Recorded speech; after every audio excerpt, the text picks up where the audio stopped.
From Washington, the McLaughlin Group, the American original. For over 3 decades, the sharpest minds, best sources, hardest talk. Issue 1, election game changer.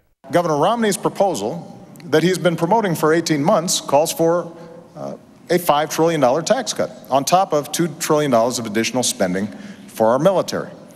And he is saying that he is going to pay for it by closing loopholes and deductions. The problem is that he's been asked over 100 times how you would close those deductions and loopholes, and he hasn't been able to identify them. I'm not looking for a $5 trillion tax cut. What I've said is I won't put in place a tax cut that adds to the deficit. Middle-income Americans have seen their income come down by $4,300. This is a tax in and of itself. I'll call it the economy tax. It's been crushing.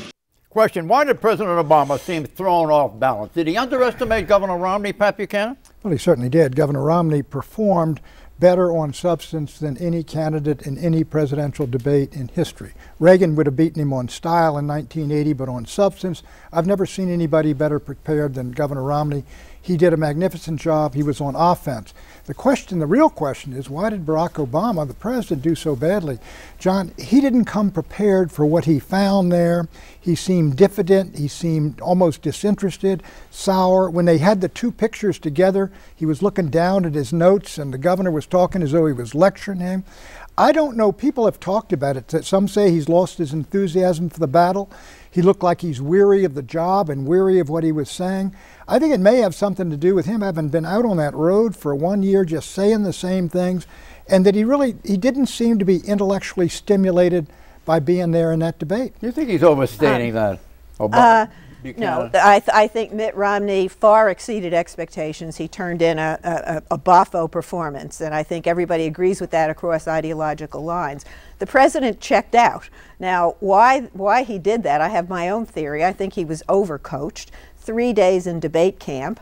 I think he was probably told, don't take the bait, don't let this guy get under your skin, be calm, and he overcorrected. And I think when you're president, he talks about all these issues every day. He could have gone in there cold, and he would have brought more passion and authenticity to it than sitting there sort of calculating what he should be saying and shouldn't be saying. Actually reminded me of the first debate of President Reagan against Walter Mondale, where Reagan's aides had stuffed him full of so many facts and figures that he completely wandered down a California highway and lost his train of thought. And the second debate where he joked with Mondale, he was himself, I won't take advantage of your youth and inexperience, brought him back. I think the president certainly can come back here. There are 2 more debates. There's still weeks of campaigning. Plus, we had some pretty nice job numbers on Friday morning, with the unemployment number dipping below 8%, the number of jobs created brought back up over the last couple of months. So the economy is looking a little better. So I think Obama is really lucky that he got a good jobs report to at least somewhat temper what was a very disappointing debate performance. Romney signed a pledge that he would not make any tax cut that would add to the deficit. Do you think that left no place for Obama to go? Well, I think it certainly was a place for Romney to go. What he said, and what a lot of people have written about for a long time, was to eliminate a lot of these special tax benefits and tax entitlements and special tax treatments across the entire code, which distorts the economy, and use that money to lower tax rates. And that, it seems to me, was a very effective political stance. He articulated extremely well, as Pat says. It was a very substantive performance. He had a lot of numbers to back it up. He said it in a very organized and clear way. So I think he was extraordinarily more effective than anybody anticipated, and the president, for whatever reason, was just not in the game. Why was Obama thrown off balance? Well, I call it the second-term blahs, Don. I think that you've seen this happen with other presidents running for re-election. You know, it's a kind of a job where you're constantly having people, really, yes men and yes women surrounding you. You kind of get out of practice on standing up there and confronting somebody who's telling you to your face that you're ruining the country. And Obama's conflict averse anyway when it comes to directly confronting people. And I notice this with questions and issues he should be well familiar with from being out there on the stump. He was giving these elongated answers, complex, compound sentences, instead of just saying, Mr. Romney, you're wrong, and here's why. You know, just remembering that you got to reach those, that 5% of undecided voters who are out there who aren't that familiar with these issues and the intricacies of the tax code, et cetera. Mitt Romney gets criticized for not giving enough details, but that worked in his favor on the debate stage because details just kind of get you bogged down. It's impossible to follow. He was analytical and he was easy to grasp. Right. Well, yeah, even when he was giving falsehoods, you know, it didn't matter. What falsehood did he give? John, I didn't hear any falsehood. Well, you didn't hear him, right, because he kept on talking. Tell me what falsehood there was very effective. Tell me what falsehood. For example, he said that Obama doubled the deficit. He didn't. He brought the deficit down during his time. He said that Obama had $5 trillion worth of deficits under. Look, what the president should have done. His first year, 1.4 trillion. 1.3, 1.2, it's $5 trillion in all. Let's get into that. Okay, attention, the deficit disorder. The president said he'd cut the deficit in half. Unfortunately, he doubled it. $1 trillion deficits for the last 4 years. The president's put in place as much public debt, almost as much debt held by the public as all prior presidents combined. When I walked into the Oval Office, I had more than $1 trillion deficit greeting me. And we know where it came from. 2 wars that were paid for on a credit card, 2 tax cuts that were not paid for, and a whole bunch of programs that were not paid for, and then a massive economic crisis. Question. President Obama's gambit has been to blame his predecessor, Bush, for his $4 trillion string of deficits. Why didn't that pay off, Pat? Well, frankly, President Bush is an argument that Obama has used, which has been somewhat effective, that he inherited a very tough situation. He knew what he was inheriting. But he didn't mention Bush's name. But it is true what both men said. Public debt is not 16 trillion, it's about $10 trillion. That's held by the public, and Obama has doubled it. There have been 4 straight deficits of over $1 trillion. There's 1 scheduled now, and according to CDO, 3 more scheduled. Yeah, you know, the American people are not that stupid to think that they're going to lay the whole debt on this president's doorstep, because they know what he inherited. Plus, the bank bailout, which is what irritated a lot of people, was begun under the Bush administration. So I don't think this is an argument that Romney can win. If Romney's going to win, he's got to win on what he's going to do in the future, not about how bad Obama has been about Here is what the American people will say, okay? We had the most stimulative fiscal policies in our history by far, the most stimulative monetary policies in our history, and we have not in 4 years been able to get out of this recession, which is still plaguing the country. And in part it was because the stimulus program was badly structured. You've seen that argued by many people. I'm sorry? Are you talking about TARP? Not just TARP. The whole fiscal stimulus was badly structured, okay? By whom? By this administration. Well, this it wasn't didn't work. just what about the Fed? You know better. No, the Fed did whatever they could. I mean, look, we have the lowest monetary levels, the biggest monetary stimulus, the lowest interest rates in our history. John, nothing is working. It's not working. Why? Nothing is working. We've also had the Bush tax cuts for 4 years. You've had a huge stimulus package. You've had the monetary policy exploding more than it's ever been. Nothing is working. The growth of the economy is slowing. Does it exonerate Obama? No, it doesn't. No, it doesn't. He knew what he was inheriting, did he not? Did he know what he was inheriting? He's a failed president. He got a bad situation and he failed. No. Why? Because there was a major... Excuse me a second. Let him in, I'm going to go to you. Because the stimulus program in the first year or 2 should have been larger, not smaller, and it should have been spent not just on supporting labor unions and things of that sort through supporting the state. Wait a minute. Let me just finish. You just got to say, you have to invest this money and get a $2 return for every dollar you spend. He spent the money on things where he only got $1 return. This was not I was not the only person who commented on it. Many people did. You guys are so eager to bury Obama. No, I was an Obama supporter, and I was working with him on that. Did you hear what he said? He was working with Obama. That's right. He has said everything since then to denigrate what the president's policies have done. And the American people basically, again, if you believe the polls, believe that he has, for the most part, put in place the right policies, that we had a business downturn that was extraordinary because of the greed and the irresponsibility of the 1%, and that the economy is now beginning to come back. It's not coming back as forcefully. And Romney has not made the case that his tax plan, which rewards people at the top, is a better alternative going forward. The president economy still wins the president will inherit in a second term is as bad as the one he inherited from George Bush. It's getting better. You know, all this doomsday. It is not getting better, Clarence. The growth rate is going down. We're on a slow recovery, but we are recovering. 1% the numbers growth. are getting better. Hey, you know, the economic conditions now are much worse than they were in the Reagan years. We've got a global recession to deal with. We're doing better than Europe. I mean, there's all kinds of positive signs, but there's no way you're going to be able to rush this growth. And Romney hasn't shown how he's going to do any better of a job than Obama has. I want to get out on a question that is reasonably neutral, but something I want to figure out. The exit question is, the shadow of Bill Clinton has been hanging over this presidential campaign since the Democratic convention, when Clinton came to the rescue of Obama. Has Governor Romney now dispelled that shadow of Clinton? Yes or no? Clinton made an argument that nobody could have done better than Obama, but Mitt Romney in that debate suggested, and I think he convinced a lot of people, I can do better. What do you think, Ellen? Did he dispel the No, Romney won on style, but he still has problems with substance. The American people still don't know how his arithmetic is going to come out, and President Clinton framed that argument in the best way possible. It's a question of arithmetic, and that's still the problem going ahead. One debate win does not a victory make. Has Romney dispelled the shadow of Clinton? Yes, I think he has. I think he showed himself to be presidential, really presidential, and he had something we haven't seen in a long time, a mastery of both the substance and the fact of a case that he was making. He did it brilliantly in this debate. Why don't you go to work for Romney since you worked for Obama? Well, I started off with Obama. I'll see what happens going forward. It's too early to tell, John. Really? Absolutely.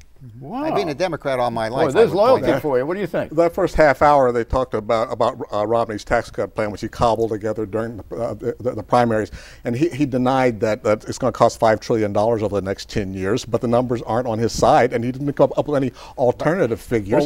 And it's going to tax the middle class more than the wealthy, according to the tax center, by $2,000 per household. The Clinton question, you know, Romney showed, like Bill Clinton, energized the Democratic convention.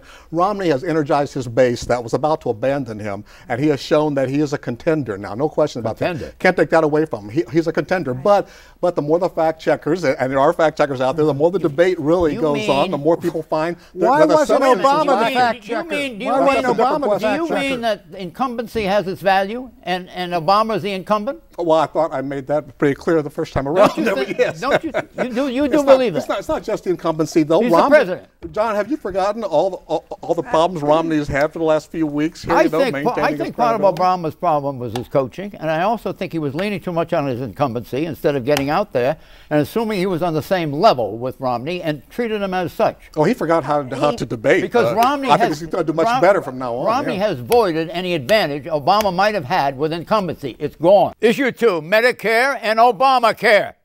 What I support is no change for current retirees and near retirees to Medicare, and the president supports taking $716 billion out of that program. I want to take that $716 billion you've cut and put it back into Medicare. By the way, we can include a prescription program if we need to improve it. But the idea of cutting $716 billion from Medicare to be able to balance the additional cost of Obamacare is, in my opinion, a mistake. If you repeal Obamacare, and I have become fond of this term, Obamacare, if you repeal it, what happens is those seniors right away are going to be paying $600 more in prescription care, and the primary beneficiary of that repeal are insurance companies that are estimated to gain billions of dollars back when they aren't making seniors any healthier. And I don't think that's the right approach. Question, is it a fair rap or a bum rap to charge President Obama with cutting $716 billion from Medicare? Eleanor Cliff. Technically, he's right. The president did take $716 billion out of Medicare, out of the payments to insurance companies who are creating these Medicare Advantage plans. And what he used that money for is he put it back into the program. It extends the life of Medicare another 8 years. It also closes the donut hole, partially closes the donut hole for seniors on prescription drugs, and seniors now get free preventive care. So seniors have actually benefited from this. The insurance companies took a cut, and when Romney says he will take that money back, he wants to give it back to the insurance companies. That's not a good deal for seniors. But Romney's gift is mixing facts and falsehoods, putting them together in a PowerPoint presentation so that the president was left standing there for the most time looking pretty flummoxed. He didn't know how to combat this sort of rapid-fire delivery of facts and falsehoods together. The fact is the $716 billion did come out of Medicare for Obamacare.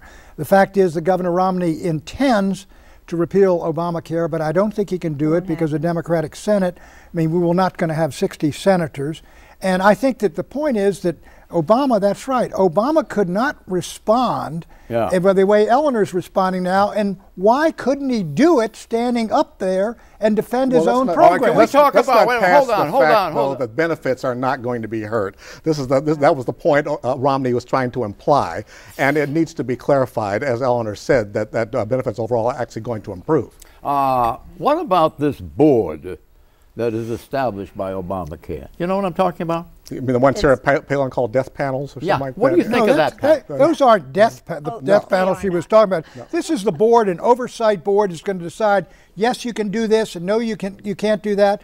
And what Romney said is, we want more of the free market in, you want more voices in there, and you want more units in there deciding things, not some almighty board, and that appeals to the American people. No, this board would look at what in business they call best practices. Why are appendectomies on the rise here and costing too much? And they have no ability to cut care. They can make their recommendations. It's the kind of data that any businessman would have, and that's sorely needed in the world of medicine. Which has been roundly praised, by the way. It's having a board that looks at best practices, because there is so much inefficiency in the system now, which is why health care is rising faster than any other cost. Should this board be the one calling the tune and deciding all these things? No, they don't. Let's hear what the candidates say about this board that calls the shots. What were some differences? We didn't raise taxes. You've raised them by $1 trillion under Obamacare. We didn't put in place a board that can tell people ultimately what treatments they're going to receive. In order to bring the cost of health care down, we don't need to have a board of 15 people telling us what kinds of treatments we should have.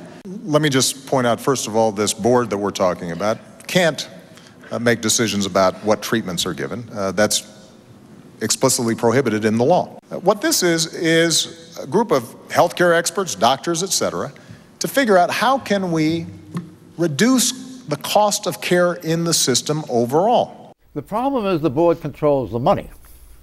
And if the doctor chooses to go with a special treatment that the board has not envisioned, they cut off his money. Don't insurance companies do that right now? I don't think so. Of course, if they don't like the kind of treatment, if they think it's too experimental or some other criteria, then the insurance company is not going to pay for it. If you need specialized treatment from a specialist, and he is not going to stay within the recommendations of the board, which is based on 40 million different bills that come in and all of that. Advisory board, yes. Yeah. The doctor loses his discretion, which he ought to have over you because of the idiosyncrasy tell my of your insurance company that, would you? What? I mean, that's not. Tell my insurance company that. Insurance companies all the time deny payment on procedures. I think you're being unfair to the insurance company. Unless you have gold-plated insurance. Right. Actually, the criticism of this board is that it doesn't actually have any teeth.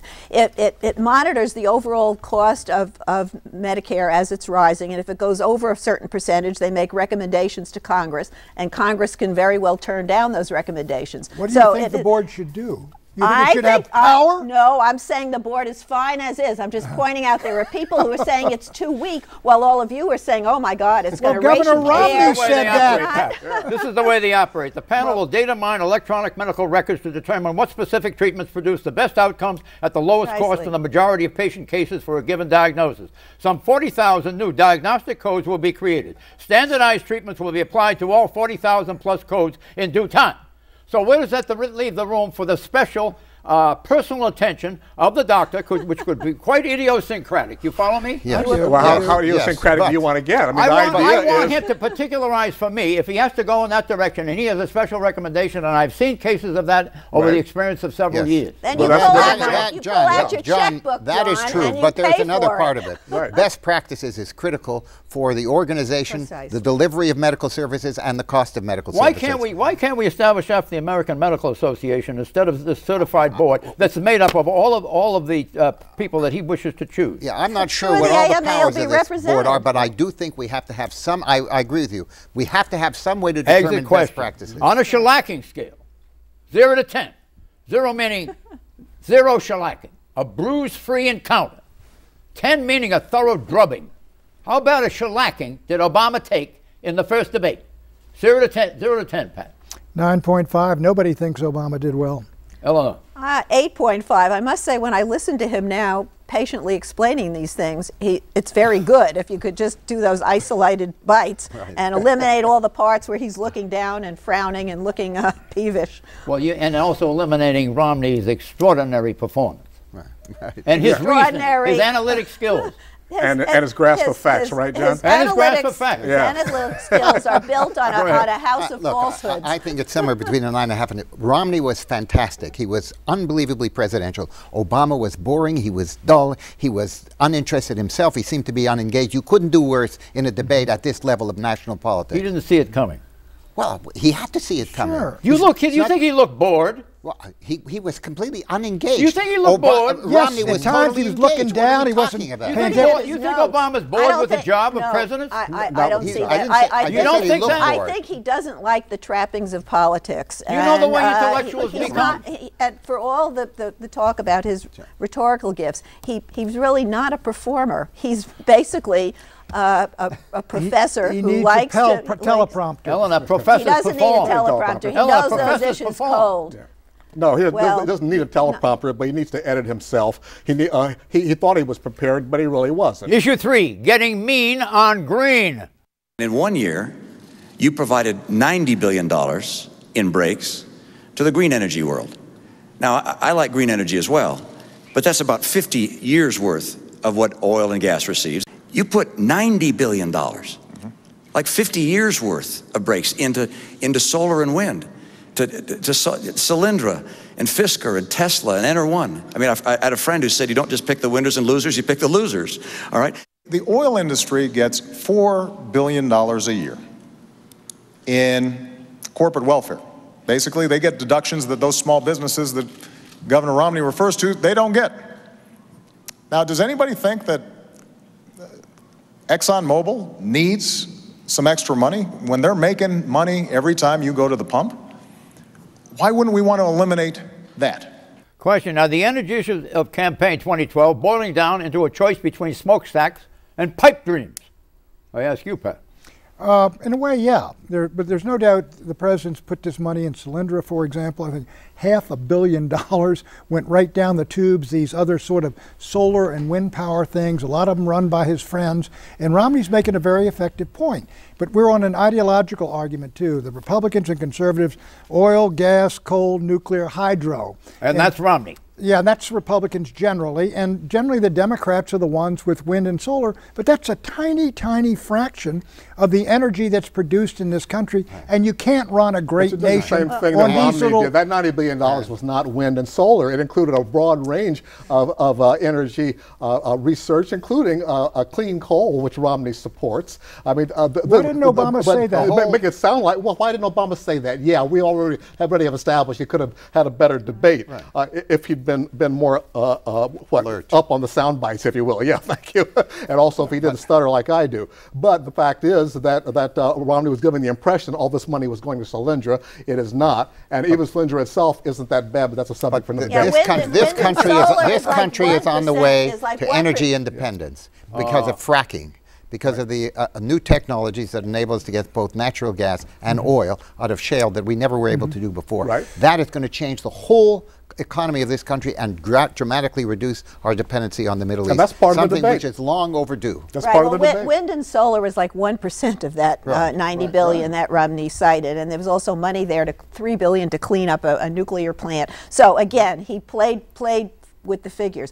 But the Romney that showed up the other night was not the Romney we saw on the campaign trail earlier this year. He suddenly is now a born-again moderate, talking about the need for regulation in the private markets, saying he likes green energy. I hadn't heard that before. He's against the wind. He's against the wind credit, and a full-throated defense of Romney Care. Now he's standing up for his health care plan that he developed. So it was finally the Etch-a-Sketch moment that his campaign aide promised months ago, that they were going to shake everything up and he would come out with all these new positions. So I think the president is right on the campaign trail, saying, who is that guy that showed up the other night? That was a moderate guy. That beat him. And you can call him a flip-flopper, but actually the voters like the flop. Is there something wrong with changing your mind? Yes, according to the base of the Republican Party. You want ideologues like Buchanan, who are predictably conservative no matter what happens? I think the Republican Party wanted that, and maybe Romney's timing is perfect, that he's now moved to the center without inflaming the right, because they're so desperate to get the White House back. They'll take anything. Have his changes in position been that extreme? Yes, they have. Like what? From pro-choice to anti-choice, from pro-healthcare to anti-healthcare. He made an excellent closing statement, I thought, of his principles and beliefs. Romney did far better. Now, here's where the president could have shown. He's got his own philosophy, and Romney spoke in that statement on the Declaration of Independence. He turned around and the principles I believe in, here's what they are. It was excellent. He turned around and he said, you see those words behind me? Those are from the U.S. Constitution. What did he quote from the Constitution that he wanted to emphasize? Quickly. No, Declaration of Independence was the one that life and liberty came Life to and mind. Liberty. That's from the Declaration, John. And he spun it out from there. Spun it out. Great little piece. Great piece. False prediction. Who will be ahead in the Gallup poll on Tuesday, Romney or Obama? Mr. Romney. Romney closes the gap nationally, but behind in state polls. Romney will be ahead by 1 or 2 points. Obama ahead, Romney have a bump. Romney leads. Bye-bye.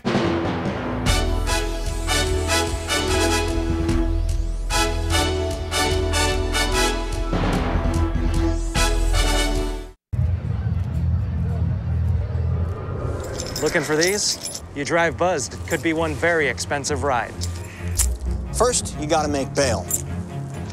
Then pay me to get your car back. Your insurance premiums will go through the roof. And my legal fees just keep adding up. All told, it could end up costing you $10,000. Nothing kills a buzz like getting pulled over for buzz driving, because buzz driving is drunk driving.